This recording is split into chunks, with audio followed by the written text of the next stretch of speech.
देवी सर्वभूतेषु विष्णुमायेति शब्दिता नमस्तस्यै नमस्तस्यै नमस्तस्यै नमो नमः।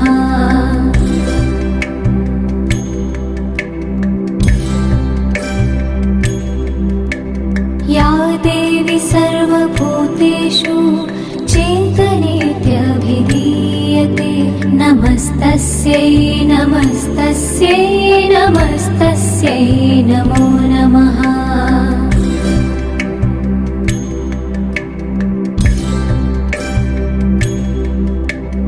या देवी सर्वभूतेषु बुद्धिरूपेण संस्थिता नमस्तस्यै नमस्तस्यै नमस्तस्यै नमो नमः।